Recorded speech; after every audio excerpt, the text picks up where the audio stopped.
Right. So he wouldn't add his footage because artistically that was his cut. Although he didn't have final cut, so they were allowed to recut it. So they asked Edward Norton to recut it. So all Edward Norton did was add footage of himself, right? So all the time that was edited, all the additional time from the original 78-minute cut was Edward Norton adding footage of himself. And in some cases taking out footage of Eddie Furlong. Tony and New Line negotiated for a pseudonym that he was going to use. And it was an English football player. So the DGA refused to allow him to use the pseudonym that had been negotiated between him and New Line. So in the end, his name stayed on. If you research it, there is an article online, a Hollywood Reporter article, on the blow-up between Tony Kaye and Marlon Brando. Now, what year was this, 98 or after? It was after, so it was maybe 2000, 2001. It was not that long before Brando died. Does Tony have plans to release the original cut with New Line or not at any time? New Line owns the movie, so he can't release anything unless they agree to. Okay. But who knows? You know, they're interesting stories. I don't know whether you've ever heard of a film called The Passenger. The Passenger. Jack Nicholson is the reporter. Famous, powerful, respected, and a haunted, driven, desperate man. So The Passenger was a film, came out in 1974, 75, and Nicholson took it and buried it. Wow. For 30 years you couldn't even see it.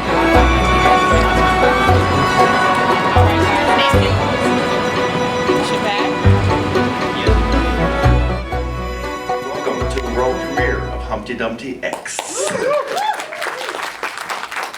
This film is in our Spotlight documentary category, which means it's up for an audience award.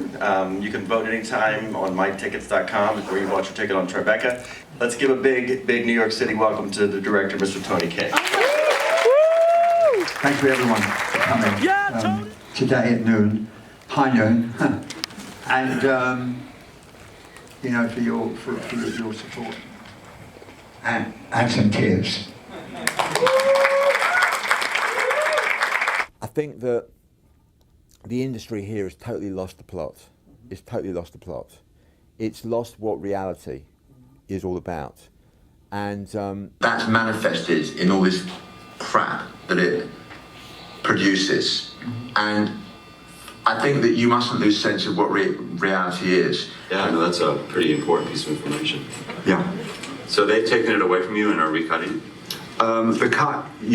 The cut you've got is actually one of their cuts, yeah. Uh-huh. It's actually not, it's not my cut. It's really not finished.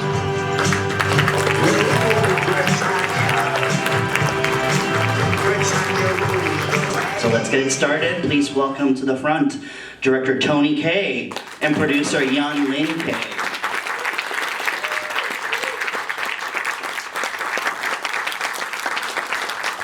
Tony, I rewatched the film. I mean, it's a program I've seen a few times, but what struck to me was the thesis of the film. You say it very early in the film, which is, why should the artist be weak and the businessman be strong?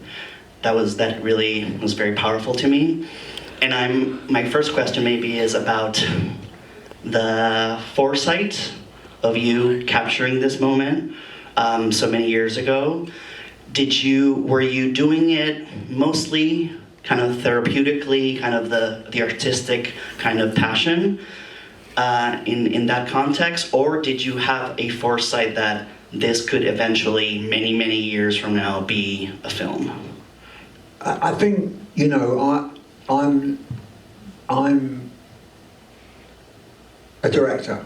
That's essentially what I am. So, you know, everything to me is interesting. Every person I meet is interesting, and I want to capture them and do things. I'm always like, I walk to the bathroom. I'm thinking that could be a movie. This could be a movie. Every day, he's painting his song. As you can see in the film, he wrote all the songs, and it just to me is I've never seen something like this. It's a very keep my life really interesting every day. Yeah, so we just want to celebrate you know, it's people think this film maybe is gonna be mad, angry, you know, fight, but it's not. You know, we wanted to be celebrate this magnificent film, American History X, which he directed. He also rewrite it, you know, and he just everything. And hopefully, everyone, thank you so much for your support. It's meant a lot for us to come to see this film. About the movie, and I feel like you've gifted us with a movie about you and how you see the world and move into it, and I'm just very, very thankful. So tonight, what would you like us, the audience, tonight to learn and accumulate from this film? What inspired you to create an 80-minute documentary centering around one of Hollywood's most infamous post-production feuds during that time? You know, we could be in that show Feud, right?